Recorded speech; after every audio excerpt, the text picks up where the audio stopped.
just going to go ahead and jump right into the presentation. What I'm going to talk about today, and I think I'm just going to make this a little bit bigger so you can see it better. What I'm going to talk about today is how to use Docker, to encapsulate your tools and to share them with other people. And in particular, how does that fit in with the Dockstore website? So this is dockstore.org. So I'll explain to you how Docker fits in with that and what dockstore.org is specifically doing. Just as a note, I've sent around an email that has the link to the slide pack if you want to follow along. I see some folks have opened it up. I've also included a link to the tutorial that I'll give. So I'm going to give some background slides and then jump right into a tutorial. So both of those will be online. You can access them after this. The tutorial itself will actually find its way into dockstore.org, but for the time being, it's in our GitHub repo for Dockstore under the wiki. So that's going to be accessible after the talk. The other thing I want to point out too is this is just the first time I've done one of these talks, one of these tutorials. So if all goes well, if you guys like it, if you think this is valuable, I'll go ahead and give this tutorial one or more times. And then in the end of the talk, I'll tell you a little bit about maybe some advanced tutorials beyond just the basic introduction that this one gives that we could possibly give in the future. So feedback from folks, from you folks on the call today would be great. Let me know for the next time I give this talk what could be improved, and also what you're interested in for an advanced tutorial. Okay, so with that introduction out of the way, just to give you an overview of today's specific tutorial, I'm going to talk about why Docker is useful. I'm assuming most of the folks on the call, most of you have either heard about Docker or maybe played around with it a little bit yourselves, but you have an idea of why it's useful. I'm going to tell you about how we used it specifically in the PCOG project, and I'm sure the vast majority of people on this call today are very familiar with PCOG, so I probably don't have to explain that project very much to folks. But for those of you that aren't familiar with it, I'll tell you a little bit about PCOG and the goals for what we're trying to do with the sort of Dockerization of tools coming out of PCOG. I'll tell you about Dockstore and how that fits in, and then we'll dive right into the tutorial itself and finish up with contact information and that sort of thing. So the utility of Docker. So what is this Docker thing and why is it useful? So Docker is a mechanism to allow you to package up your tools, config files, reference files, anything that you basically need in order to run a tool into a lightweight and very mobile, sort of lightweight virtual machine, I would say. You know, people have asked me the question like, well, how is this any different than, you know, just passing around a VMware virtual machine? And I would say, A, it's very lightweight, B, it's very easy to make, especially programmatically, and C, it's a lot easier to pass around because Docker is supported by basically all recent Linux distributions. You can even run Docker containers on a Mac and a Windows PC through VirtualBox. So it's very, very cross-platform, very lightweight, and very easy to move these containers around. As such, it's grown in popularity quite a bit over the last couple of years with the IT community. So the general IT community is using Docker very, very extensively. It's very hot right now. And related to that, there are a lot of, because of that adoption in the community, there are a lot of fantastic tools and sites to help you use Docker out there in the community. Quay.io is one that we really like in the Dockstore project because they're very developer friendly. Docker Hub is another one that's extremely popular for people to share their containers. And there's a whole host of additional community tools built around helping you to create and manage and use Docker containers. But really what we're getting out of it from the genomics community standpoint is it gives us a nice container format that we can dump in workflow definitions, config files, individual tools, all the libraries required to run them, the base Linux operating system that's required by that, get everything perfect, and then be able to ship that container around to a lot of different people with very little effort on their side to get it to work. And that's the huge benefit here. Okay, so how does that relate to PCOG? Well, as most of you are familiar with PCOG, you know that what we tried to do, or what we did going into this project, was we had about 2,800 cancer donors, 1,300 or so with RNA-seq data, and about 5,800 whole human genomes that correspond with these 2,800 cancer donors. So that's an impressively large data set. I think it was something like 800 terabytes, or I should say is about 800 terabytes or so of data. And this is about 2 years in the past. We're talking about how we would harmonize the data in a consistent way. And in order to do that, we had the data spread around the world in 8 different storage sites using a tool called Genos. And we had 14 cloud and HPC environments at our peak of this core analysis of the project, where we could harmonize the data. So that's what we had basically 2 years going into this project, 1.5 years ago going into this project. Those were our resources for doing this large-scale recompute to harmonize the data. And that harmonization, what we called the core analysis in the tech working group, was basically a consistent alignment pipeline and 3 consistent sort of best practice variant calling pipelines, one from Sanger, one joint pipeline from DKFZ EMBL, and one from the Broad, as well as a filter and merge. Now, most everyone on this call is familiar with the place that we're at with this project. The filter and merge has just happened. I think July 11th is when the final filter and merge set from the core pipelines is called officially done and frozen. And right now, many of you are working on, or have worked on extensively and are continuing to work on further sort of downstream analysis with the variants coming out of this core series of pipelines. So that's what we tried to do with the PCOG core analysis. Now these dark blue circles here, these at the end of the day, after many different rounds of trying different infrastructure, we ended up settling on, as a tech working group, we ended up settling on using Docker to basically encapsulate these dark blue circles here. And that was really a revolutionary sort of concept for us. It really helped when we tried to move compute around from cloud to cloud to cloud. And what did that actually look like? Well, we developed software that I'll go through in a future tutorial, but we're able to use those Docker-based workflows, those Docker-based tools, to send them out to remote cloud environments. So in the PCOG project, we had Genos as our storage mechanism over here in one or more academic cloud centers. We had a metadata index that told us where all data was located across those 8 Genos repos all around the world. And then we had in each cloud or HPC environment, we had a cloud orchestrator. There were some environments where this particular infrastructure wasn't exactly what we used, but you can think about it from a high level that each of the cloud environments received an allocation of work that we derived from this metadata index. And in a lot of the places, that allocation of work was basically to run a Docker-based tool, to spin up compute resources and run one of the Docker-based tools that I just told you about, Sanger or BWA alignment or DKFZ or Broad.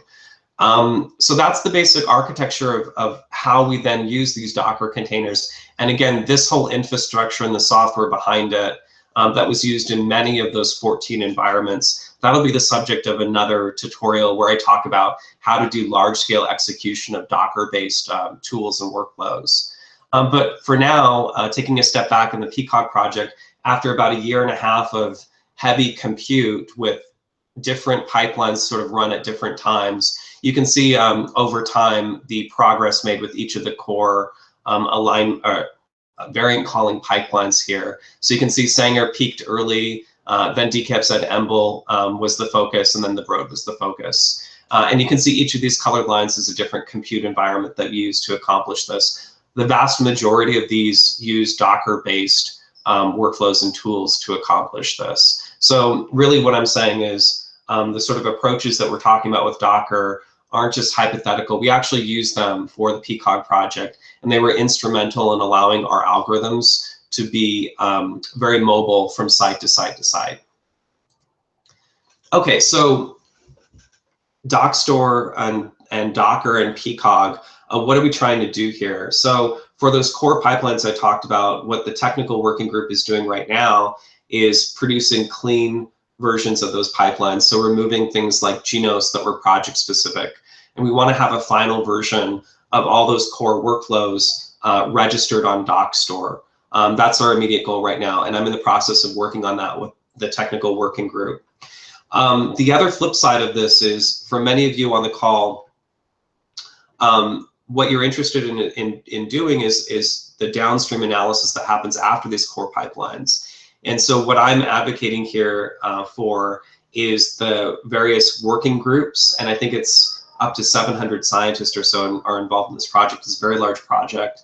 To have those downstream analysis working groups to take their most important algorithms that they're publishing on and to Dockerize them as well. So what ideally we'd be leaving the community with in PCOG is not only our publications and our data sets, but also the Dockerized version of the tools that we used so that other scientists can benefit from what we've created. To take those and to put them in a place where people can see them, what the technical working group is advocating for is to have you register them in Dockstore. That gives you a very public place to show the tools that you've created and reference them from your papers. So that in a nutshell is what this tutorial is all about. This tutorial is about how to take various tools that are important for your research, put them inside of Docker, and then share them with the community via Dockstore. And the ultimate long-term goal is that we want people then to use these Docker-based tools from Dockstore, and hopefully in the future we're going to see uptake in various platforms that support Docker and CWL, like 7bridges, for example, to make it accessible. Okay, so I've mentioned Dockstore a couple times now, and what is Dockstore? Why is it different than other sites out there that you may have heard of, like Quay or Docker Hub? So Dockstore solves two problems. The first is you've got a tool, it's complicated to install, it has a lot of dependencies. How do I package that up and move it from cloud to cloud or VM to VM or server to server, and yet be guaranteed that it runs and runs properly? And of course, the answer to that is Docker provides that, so we can cross that off, check that off the list. But Dockstore is also concerned with describing how to actually call the tool inside of Docker. And that's something that Docker Hub and Quay and other places, they don't actually do. This is a big missing piece for describing how to run your tools. If you go onto a public site like Docker Hub and look at a tool, in order to figure out how to call it, you need to actually read the documentation. You need to read through whatever README that hopefully the developers left you there. Maybe sometimes you have to just turn it on and start playing around and try and figure it out on your own. It's a waste of time. So really what we want to do with Dockstore is provide a mechanism by which we could clearly describe what were the tools inside this Docker image and how to execute them in both a human and machine readable way. And so what we ended up focusing on is the common workflow language, which is an emerging standard, so CWL. It's an emerging standard in the community for doing just that. And also the workflow descriptor language, WDL, which is coming out of the Broad, which is a very similar sort of workflow and tool descriptor language. But those descriptor languages essentially give us a syntax that allows us to describe how to call tools inside of Docker. And so those are the two core problems that Dockstore is trying to bring together and to solve. And how it does that is we didn't reinvent the wheel here. You know, there are excellent services, like I said, Docker is a very popular technology. There are excellent services around it. So what we decided to do is build Dockstore as a registry on top of well-established services out there that are free and used by the community. And the first one is GitHub, and alternatively you can use Bitbucket. But GitHub is where you can check in your Docker file, which describes how to build the Docker image, and I'll give you a tutorial on that in a few minutes. And also the descriptor format, so dockstore.cwl, which describes how to run the tool in that particular Docker image. And then we use Quay.io or Docker Hub as our location that will automatically connect to your GitHub repository, look at your Docker file, automatically build it, automatically host the Docker image, and that's where Dockstore is able to point to the Docker image. So Dockstore, again, is a lightweight registry that really brings together your descriptor in GitHub with the Docker image in Quay, and presents them to a community in a way that makes it easy to find and easy to share with others. So I'll just say a couple words here on standardization. So the work that we're doing with Dockstore, we could have just done it independently and kind of called it its own thing. But we want to use standards. That's why we looked for CWL and WDL as our descriptors. And we also want to establish a standard so that if other people build something like Dockstore, they can implement the same API that we do. So we can do cool things like cross indexing across multiple tool registries out there and on the web. So what we did is we started working with the GA4GH containers and workflows task team to establish a tool registry API standard. So Dockstore is a reference implementation of that. The idea here is that other groups can implement this API, and we can cross-index them, and in that way we can have multiple implementations out there, but all speak the same sort of language essentially in how we share our containers. The other thing I'll point out is in a future talk or future tutorial, I'll tell you more about execution standards that are coming out of this working group. So I'm talking about how to share Docker images, but the next thing is how do you execute those, similarly to what I was talking about with how we executed them in PCOG. So how do we essentially establish GA4GH standards around this process of sending work to a cloud environment? So that's a topic for another day. For today, I'm gonna, of course, focus on how we take your tool, put it inside Docker, and share it through Dockstore. That's the ultimate goal here. So some of you might want to click over to the tutorial. This is a document that I posted on the Dockstore wiki. Feel free to open that up now on your computers. I'm just going to open it up here, and what I'm going to do is I was going to make slides out of each item in this, but I thought it would actually be better if we went through the tutorial together here, and I just basically walked you through the actual documentation on the Dockstore site. This will eventually find its way into the public dockstore.org site, but for now you can find it under our Dockstore repository in GitHub under the wiki link. So the first thing that you want to do when working with Dockstore and Docker in general is you're going to need to establish a few accounts. I'm not going to walk you through the entire process here of creating accounts on GitHub and Quay and so on and so forth, but I provided links here. What you need to do is you need to at least have a GitHub, a Quay, and a Dockstore account. And so the links here will provide a mechanism by which you can create an account. Alternatively, you can use Bitbucket instead of GitHub and Docker Hub instead of Quay, but we really recommend that you use GitHub and Quay. They're just a little bit easier to work with in terms of interactions with Dockstore, especially Quay is easier to work with than Docker Hub.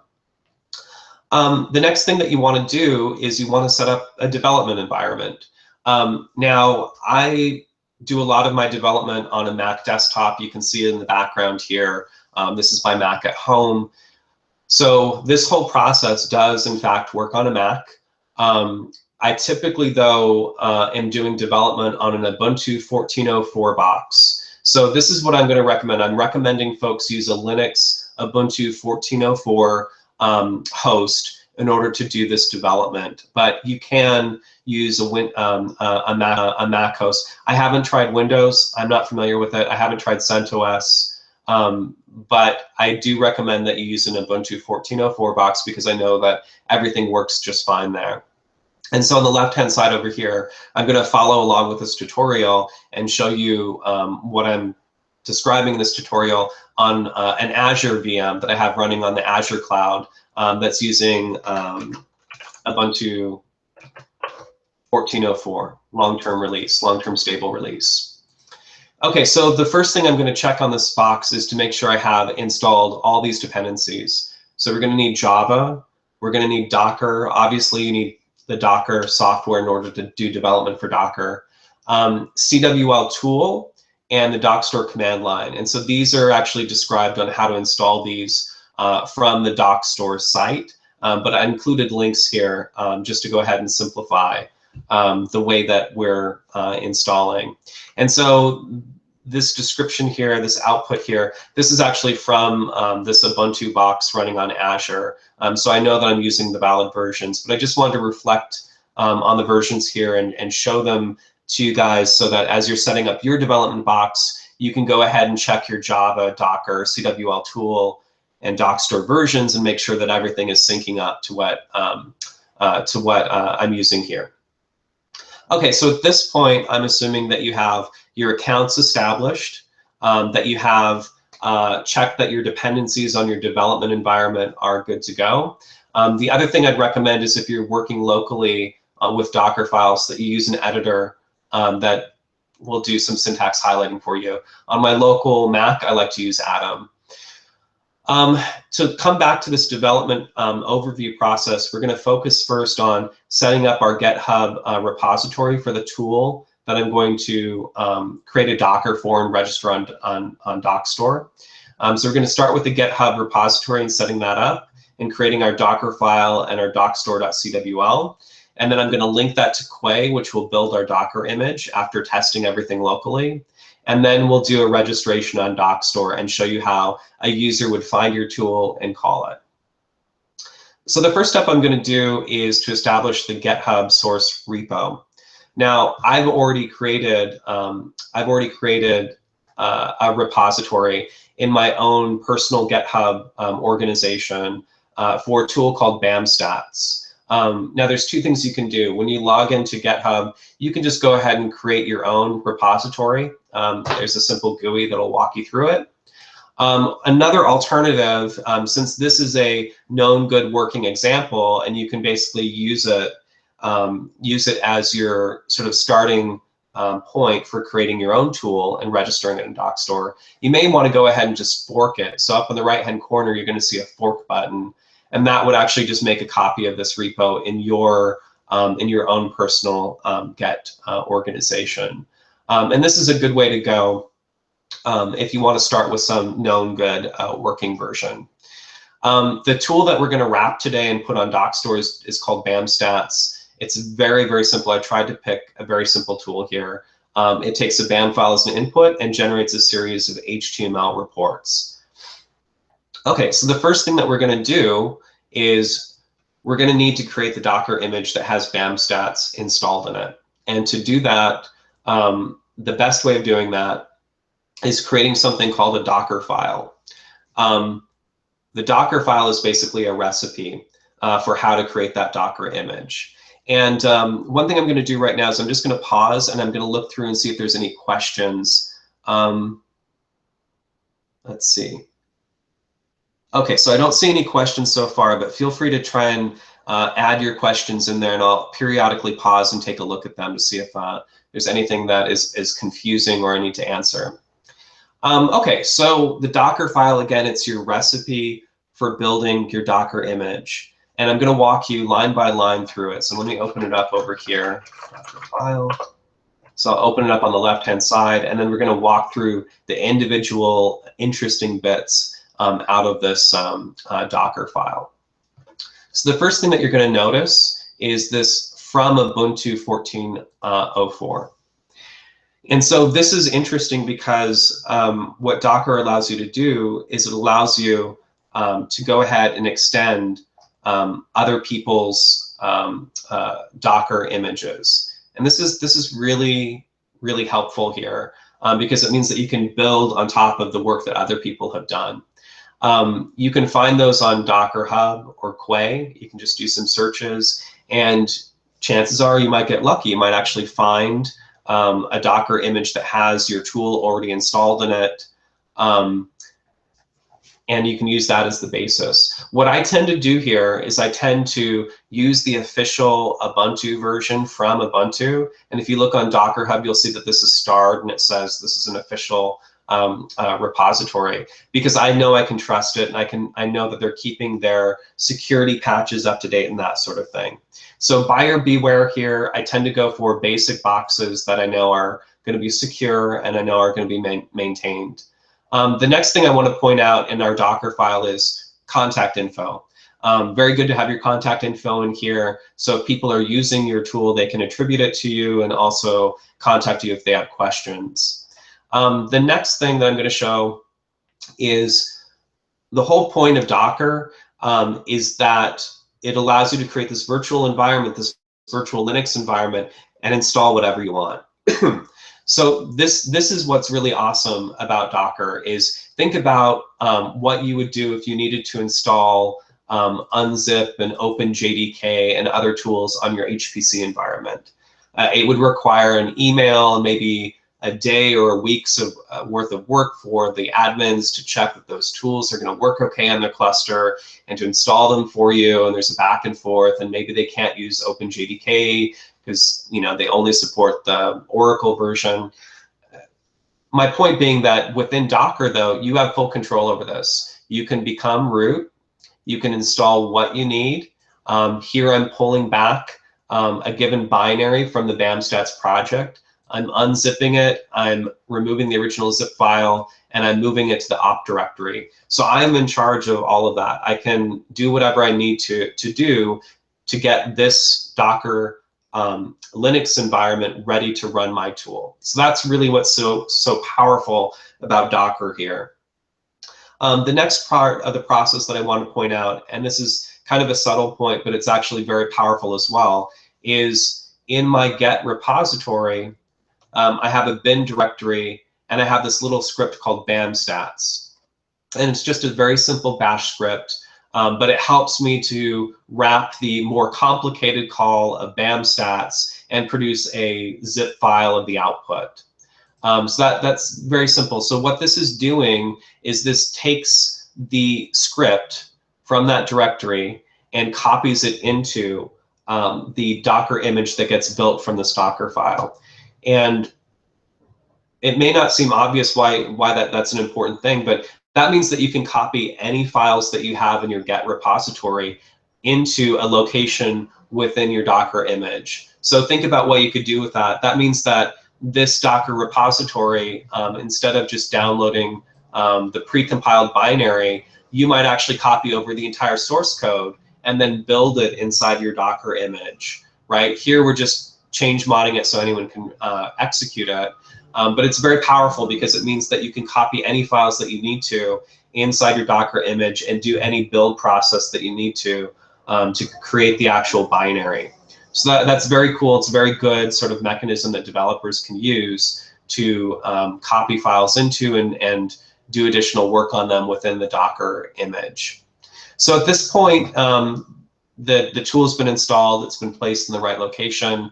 I'm creating an Ubuntu user, and that's generally the default user that most people see when they use Ubuntu. It's generally a good idea here to actually switch over to a non-privileged user. So earlier on, we switched to root to do our software installs. But here I'm switching back to Ubuntu because you generally want to have an unprivileged user, if at all possible, to be the one that's actually executing the commands inside your container. It's just going to make it easier to deal with the files that come back out of your container afterwards if they're not owned by root. So you'll see that at the very end of this Docker file, I switched to user Ubuntu, and that means the Ubuntu user will be the default user that things will execute as when you run this Docker image. And that's finally the final command is just what by default gets called when you execute this Docker image. In this case, it's just the bash shell. That's fairly typical. Most people will just have the bash shell set up as their default command. Okay, so at this point, that's it. I would say that I gave you a very whirlwind tour here of the Docker file and how to build a Docker image. There's a lot more to it. This is an excellent guide, the best practices for writing Docker files, which is from the Docker folks themselves. That is an absolute excellent guide that tells you the do's and don'ts of how to write Docker files. And also, I've covered most of the important terms here, run and copy and user, but there are additional ones that you can look at as well in the Docker documentation. But for now, we have a complete Docker file, and the next task is to build. We want to build it and test locally. So what I'm going to do here, I'm just going to point out something that's a little not obvious, is when I say Docker build, and the dot here just refers to the Docker file is in this current directory, I'm going to give it a -t, and what that stands for is tag. And the tag here is going to be specific. If you were just building it on your local machine and you didn't care about sharing it, you could call that whatever you want. It doesn't matter. It's just a tag, or essentially a name for the Docker image that you build. But we know here that I'm going to eventually share this through Dockstore, and I'm going to automatically build it through quay.io. So the tag has to be formatted in a specific way. The documentation here talks about how that's formatted, but I'll just quickly walk you through it here. I know it's going to be hosted on quay.io, so the tag starts with quay.io. And then I know that my repository in GitHub is called Brian D. O'Connor / Dockstore tool BAMstats. So I'm going to reflect that here and have the same tool name, the same organization and tool repository name reflected here. And then the third element is a colon and then a version name. And so you can see over here, if I look at the releases that I've done, I'm currently on 1.25-3. That's the last public release of this particular Docker image. Since I'm doing development on my VM here and I'm testing the next version, I'm going to increment this and call it 1.25-4. Okay, so I'm just going to go ahead and hit enter, and I'm going to go ahead and build that, and you can see it builds quite quickly. Something of note that's very interesting with Docker is it uses a caching approach. So each line of the Docker file essentially results in a disk cache file, and it builds it up like an onion. So if you have a particular cached version of a line in a Docker file, will basically use that disk cache and speed up the build.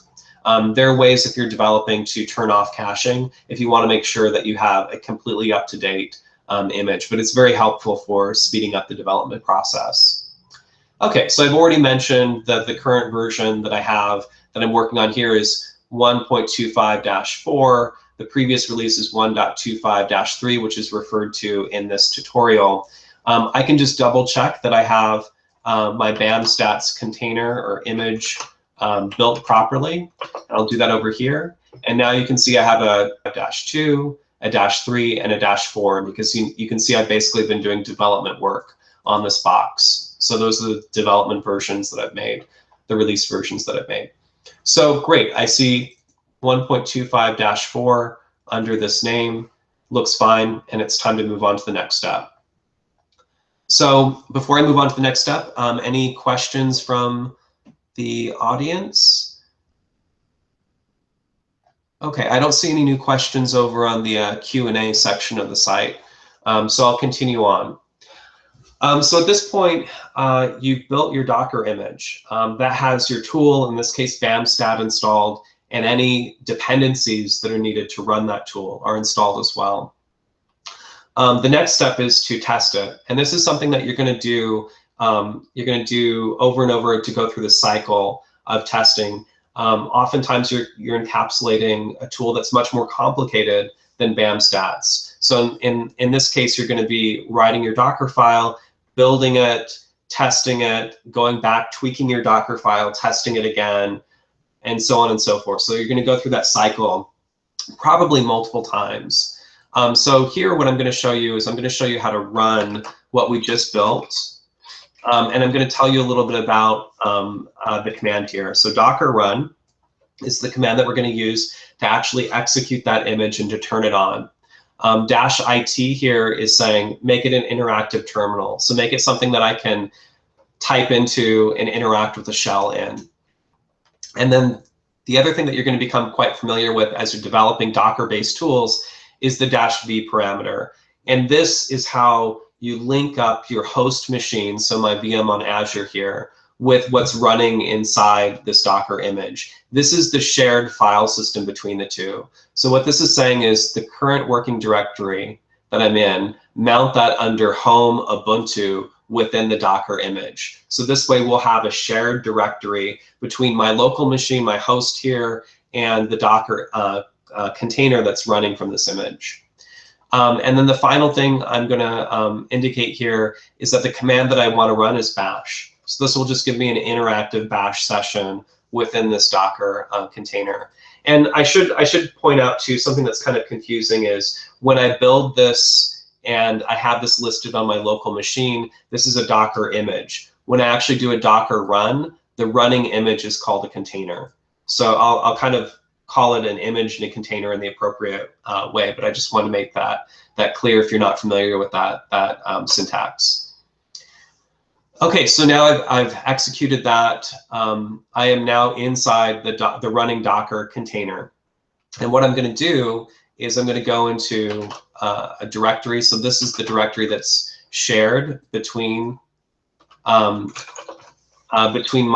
host machine and the Docker container. And you can see there's all these files that are in there already. I went ahead previously and have downloaded already a sample BAM file that we can use with BAM stats. And now I'm going to actually call my tool. And remember, this is the tool. This is my helper wrapper script that I installed in user local bin. And it takes two arguments. One is going to be the amount of RAM to use, and the other one is going to be this BAM file that I want to generate a report for. So I'm going to execute that now, and it's going to run. It's just going to take a little bit.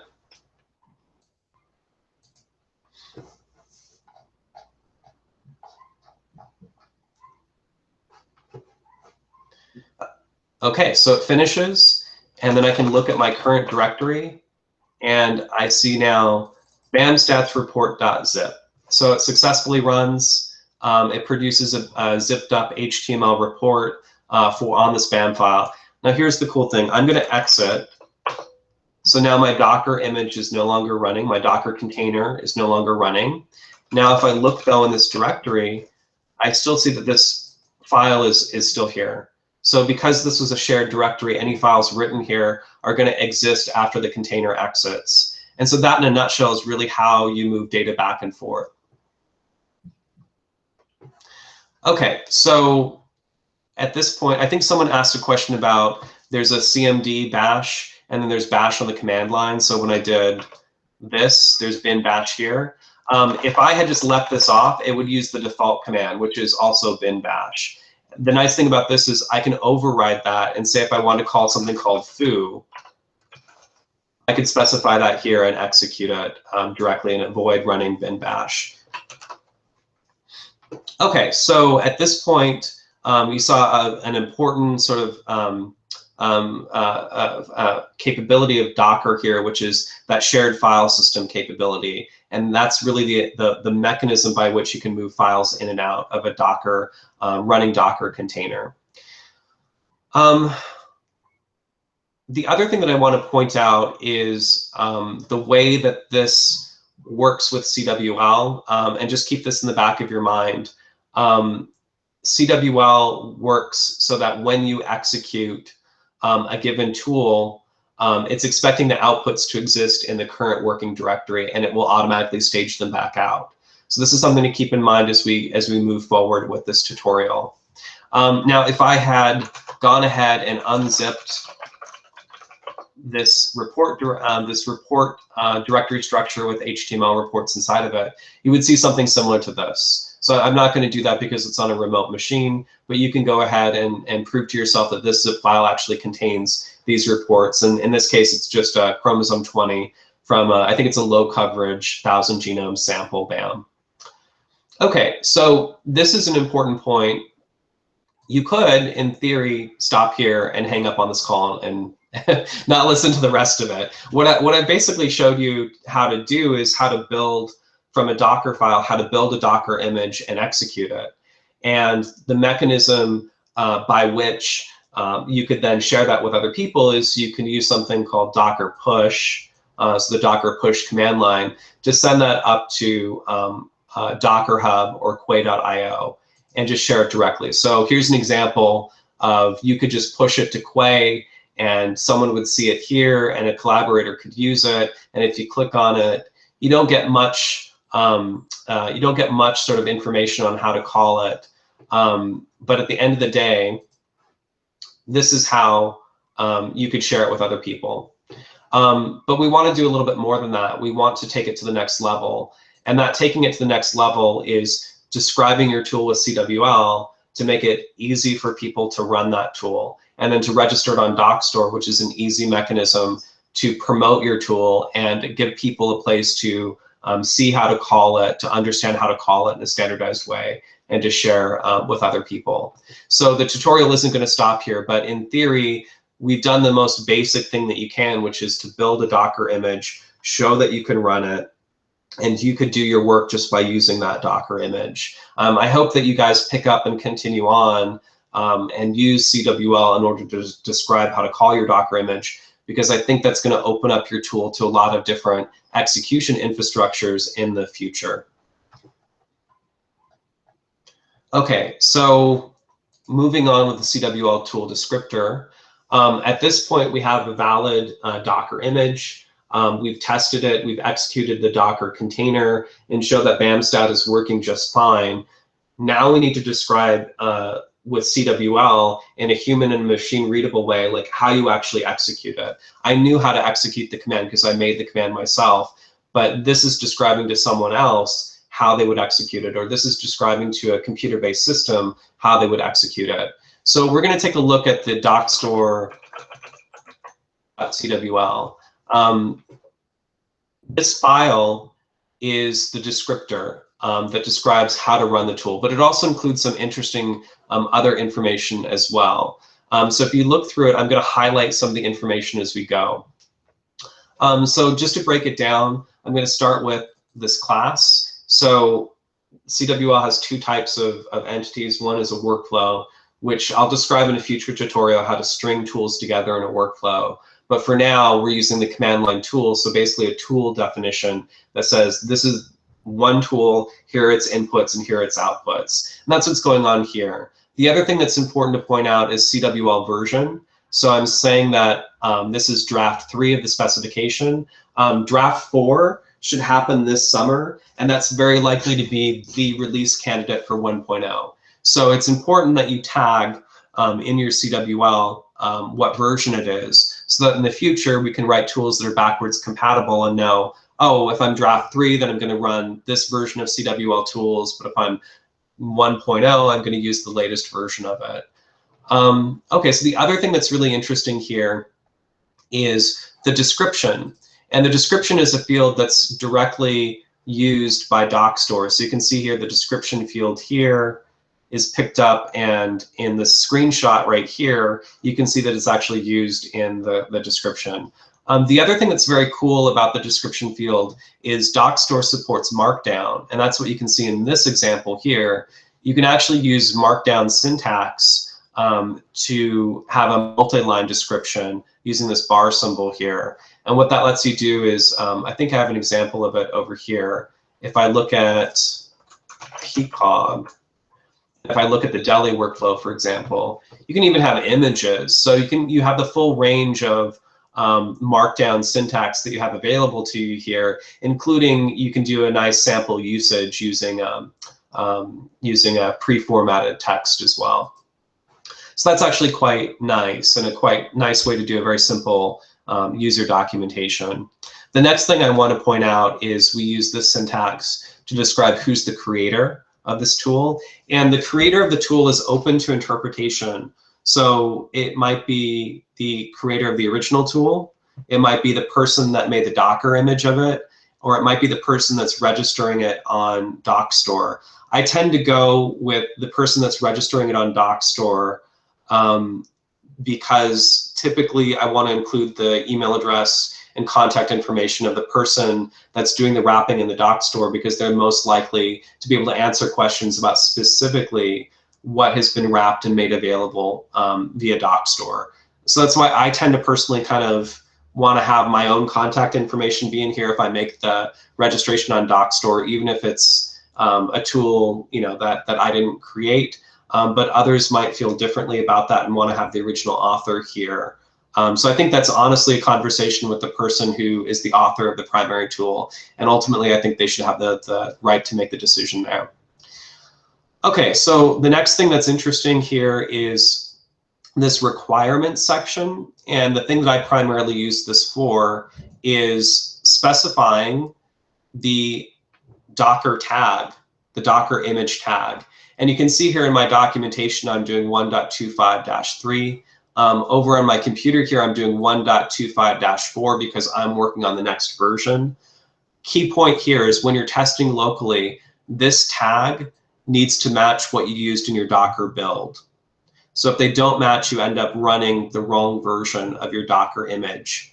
So just keep that in mind. You need to match this with what you're building as you're doing your local testing. The next thing that's interesting here is these are hints to an execution engine, but you can specify information that's going to be useful to the system that's executing your CWL-based tool. Things like minimum RAM, number of cores, disk space requirements. Again, these are hints, so they may not be honored by the tool calling the CWL. For example, the Dockstore command line currently doesn't know how to interpret these. However, it's important to describe these in your CWL so that other systems that can correctly deal with that. And then finally, we're getting into the nitty-gritty of really what we're talking about here, and that is the inputs and outputs section. So this is the section that you're clearly defining what your inputs are. They might be an integer, in this case a memory value, or they could be a file location. A few things to point out.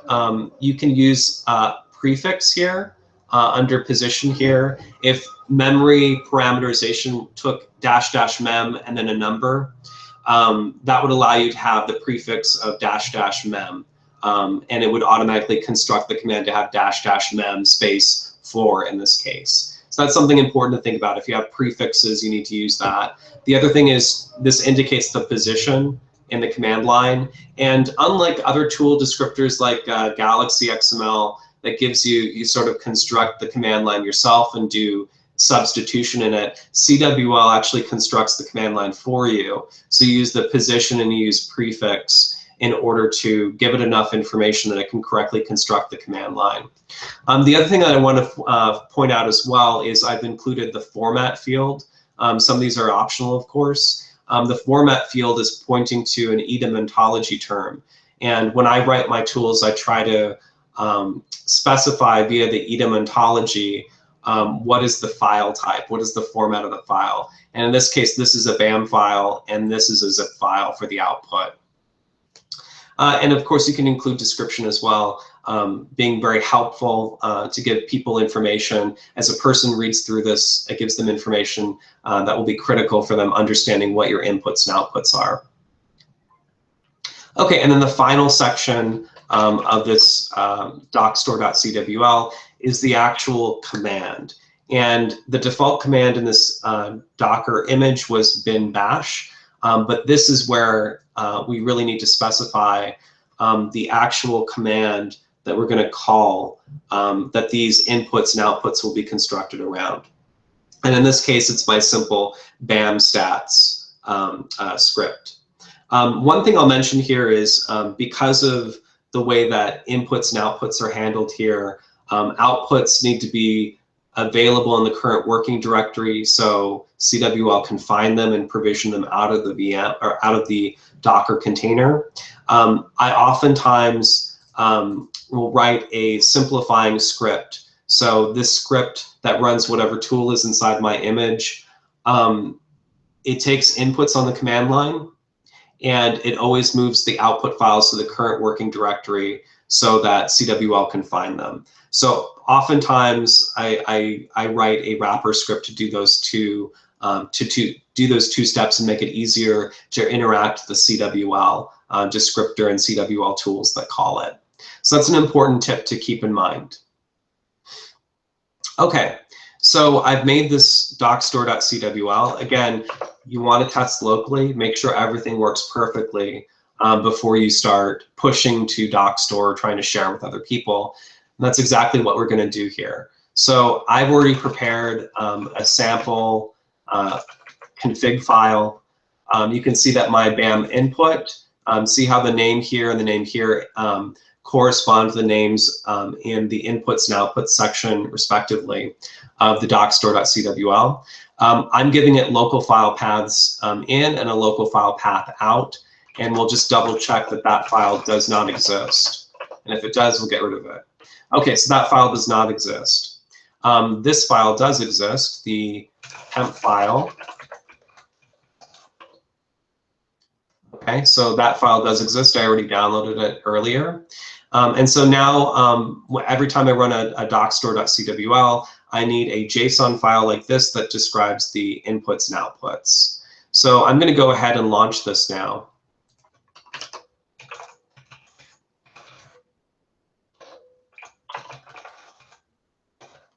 Okay, so let me just go ahead and take this.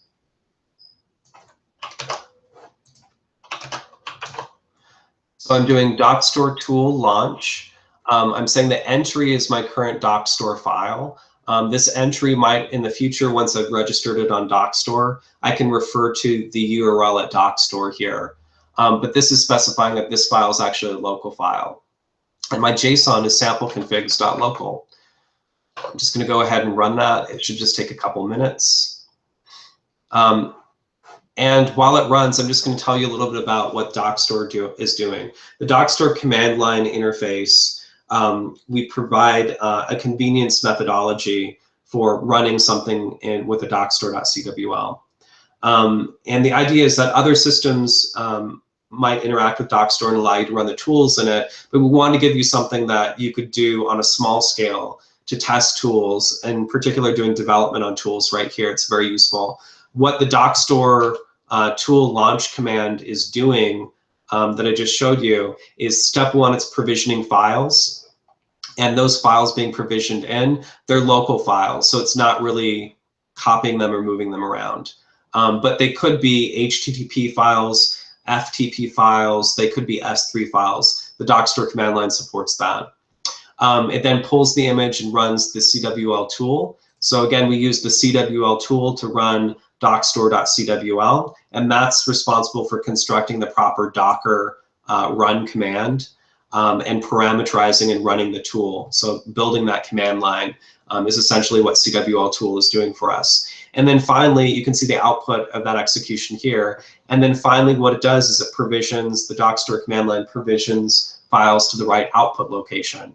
And this could be an S3 URL, or in this case, it's just temp bamstats reports.zip. So we'll take a look at. Great, so we actually have that file. It's the right size. It's in the temp directory, it's correctly provisioned out. So it looks like now our dockstore.cwl is working perfectly. If it wasn't, you would go through revisions and do multiple rounds of debugging until you have everything working perfectly. And what's helpful for that is the Dockstore launch command does have a debug option, which gives you a lot more information and will let you see the actual CWL tool command directly. I've actually found that this is very helpful to run directly if I'm running into issues. It'll be much easier to see the error output directly from CWL tool, but that's just a tip. So at this point, I've only got 5 minutes left in this tutorial, so I'm going to go a little bit quickly. We do have some more ground to cover, so I apologize if anyone needs to drop off, but keep in mind the tutorial is online, and it will be available at this link for a while before it moves into the main dockstore.org site. I've done all my testing for 1.25-4. That was the one that I was working on locally. I'm all checked in to get. Yep, I'm all checked in to get. There's nothing that's out of date. So what I'm going to do now is, now I'm preparing to release it to GitHub and to release it to Quay and to release it to Dockstore. So over here on the releases page, you can see that's my latest release. I'm going to go ahead and do a new release. I'm going to call it 1.25-4, 1.25-4. It's coming off of develop, which is where I've pushed to. And then I'm just going to go ahead and publish that release. So now I can see that if I look at my releases over here, go to releases, I now have a 1.25-4. So that's been my Docker file and my dockstore.cwl have been released. Okay, so now that I've released on GitHub, it's time to go back to that original image up here. So I've finished my release on GitHub, my Docker file and my dockstore.cwl have been released. Now it's time to build the tool automagically with quay.io. So Quay is going to take my Docker file, build it, make an image, and once I have the image and the dockstore.cwl, I can release it on Dockstore.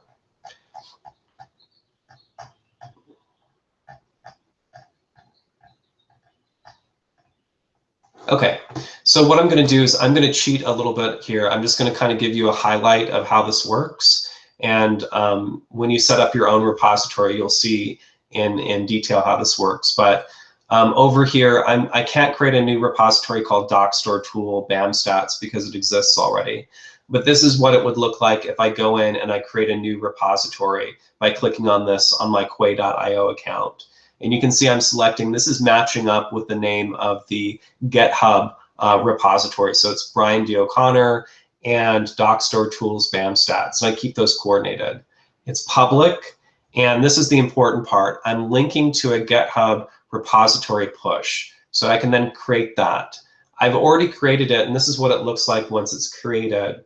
And the idea behind this is what I need to do is I need to link Quay and GitHub. So every time there's a commit to one of my releases or develop, that I get a new image built. And you can see the images over here, 1.25321, the original 1.25, development, and latest, which are the same thing.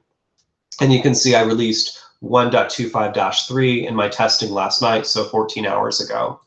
So since I just released a 1.25-4, I'm going to create a build trigger. And this is very, very, very similar to the activity that you do when you first set this up. I'm going to select a GitHub repository push.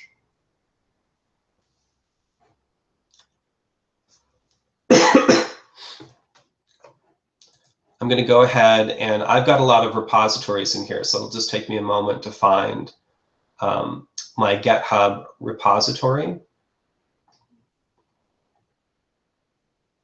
Okay, so Brian D. O'Connor, Dockstore tools BAMstat, that's the one I want. So I click next, and then I go ahead, I want to select this one. Tags 1.25-4. That's what I just released on GitHub.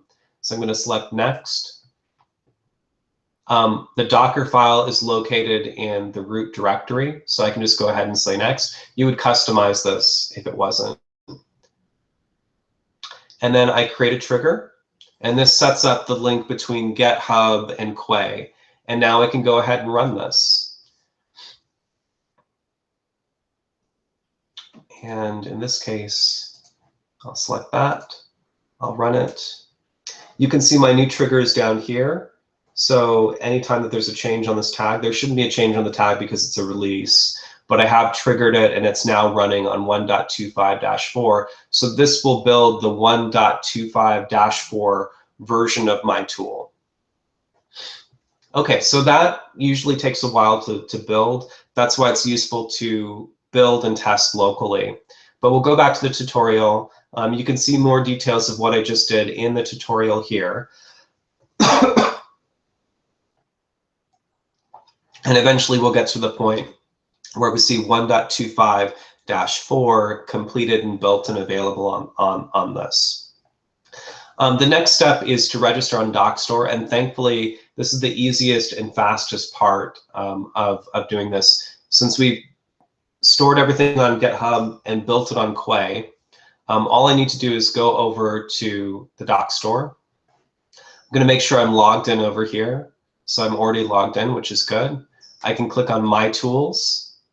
And what's happening here, is it actually lists out all my Quay.io repositories. So this is the organization and all the repositories inside. And you can see I already have one for Dockstore Tools BAM Stats. If this was new and I'd never published it previously, you would see it unpublished here. So you can actually click this to toggle published and unpublished. For example, if this is a new one, I'd need to click the publish button to make it listed on Dockstore. Dockstore Tools BAM Stats has already been previously published. I have many versions of it here. Notice that you don't see 1.25-4. And what's happening is, since it's still building, and it will take a while to build here, once 1.25-4 is available, I can go to Dockstore, I can just hit refresh, and 1.25-4 will then be available on Dockstore. But really, once you have everything in GitHub and Quay.io and it's set up to automatically build, it really is as easy as just clicking and unclicking the publish button here. The only tip that I'll say is, if you do have customized file paths, you're not using dockstore.cwl, for example, you can go in and edit it here. And you'll see this change from no to yes once you correct your paths. So that's a good tip. If you're seeing things say no here, make sure you click edit here and make sure that the file paths within your repository are correct. And that usually fixes any problems that come up. So at this point, we've gotten to the point where this tool is now published on Dockstore. And this is really useful because what it means is, when I want someone to run this tool, I basically just need to send them this URL. And what they see when they click on this URL is the public page for the BAM Stats tool. It includes the link to GitHub, the link to Quay.io. It includes facilities to further share it or save it to Evernote. It includes contact information, build information, the versions that are available. So every time you build on Quay, the historic versions are all available here, and you can use each and every one of them. You can examine the Docker files for all the versions that we built. You can examine the CWL descriptors for all the versions that have been built. And it also will let you toggle if you're using WDL, which is an alternative descriptor language. And in this case, I'm showing usage. And this is really why we're doing all this effort and work and time and effort to do this process. It's so that I can make it extremely easy to run this tool from a user's perspective. So you can imagine if this BAM Stats tool was something much more complicated than BAM Stats, it still provides a very easy, user-friendly experience for running the tool. And so you can see here, it's basically a user coming in would use the Dockstore command line to get the CWL, to turn that into a JSON document. They would then fill in their correct file paths to the BAM files or the output file where they want it to live, and they would execute it just like we did before with the Docker launch, specifying their particular samples. But instead of the Docker launch where we actually specified the dockstore.cwl, in this case, we can actually specify the public descriptor. So that's what's going on here. We're actually specifying, instead of the one on my local machine, we're actually specifying the one hosted on Dockstore. So this is the identifier and the version string. And that's what's really powerful about this system, is we can run simple things and have a clear description of how it runs, but these can also be very complicated things. But the way that you interact with them and the way that you parameterize and launch them is identical. So I hope you see that this is useful. We walked through the process of using as a user, and I hope that you can see, in comparison to having to explain to a user how to run all of your tools inside of a Docker image, that this is a simplified approach, and it's a user-friendly approach. At this point, we're kind of running low on time, so I'm just going to fly through a few tips and tricks, but I'd encourage you to read through this. Some things to know is be careful about using sudo inside. Be careful about using the root user inside. Try to stick to using Ubuntu within your Docker images. It makes it easier to deal with files coming out. If they're not owned by root, that's a good thing. The other thing that I ran into with my Docker images that I've created is Stay away from modifying the host name or etc host because Docker overrides that. And the other tip that I would have is stay away from passing in parameterizations of folders and just mounting in folders that have a bunch of reference files. You really want to stick to explicit inputs and outputs, and that might mean that if you have 500 reference files, the best thing to do is to tar them up, mount the tar in, and then open up the tar from within the Docker container as it runs. That makes it a lot easier to pass around that tarball plus the URL to the Dockstore entry. The other thing I would say is if you do have large reference files, don't burn 20 gigs of reference files into a Docker image. Docker images like to be small. It's best if they're under a couple gigs in size. Some other tips here for CWL. Notice that when I do the Dockstore launch, there's a directory called Data Store. This is automatically created by the Dockstore launch tool. And this is your working directory. So you'll want to clean this up. And you also want to make sure that the current working directory that you're executing Dockstore tool launch in, that the partition that this is on has enough free space. So if we look here, my current working directory has 6 gigs of free space. Totally fine for this one, but if you're going to run a workflow that downloads a 300 gig file, you'll definitely want to, in this case, run it on the /mount directory, which has 2.3 terabytes. So that's another really useful tip as you scale up and you start working with much larger tools that work with much larger data sets here. The other thing that you should know is you can actually start using the same Docker image with many tools installed in it. And you can also use a Git repository with multiple CWL files. So these are both advanced tips, but you can customize the path to your CWL files. We're doing, in this example, I did one tool, one Docker, one Git repository. But if you have hundreds of tools and hundreds of CWL, it makes sense to actually start consolidating it. The other thing I want to point out is Whittle does work as well. I just did a tutorial on CWL. But Whittle is a possibility for you to describe your Docker images with. And then the other thing is Dockstore now supports Whittle and CWL workflow registration, but that's a tutorial for another day. Okay, so at this point, I just wanted to wrap up. Sorry to keep you guys over time. People are dropping off, so I know people have to go. But I just want to say, send me some feedback if you thought this tutorial was useful. I'd really like to hear it. If you give me ideas for how to improve it, the next tutorial, that would be absolutely fantastic. So please drop me a note and let me know what I can do differently next time that would make it better. If you come across bugs in Dockstore, please create a ticket in GitHub, and you can chat with us on Getter. Most of us are hanging out in the common workflow language Getter chat room, but if we start having more traffic, we'll break it into our own Dockstore Getter.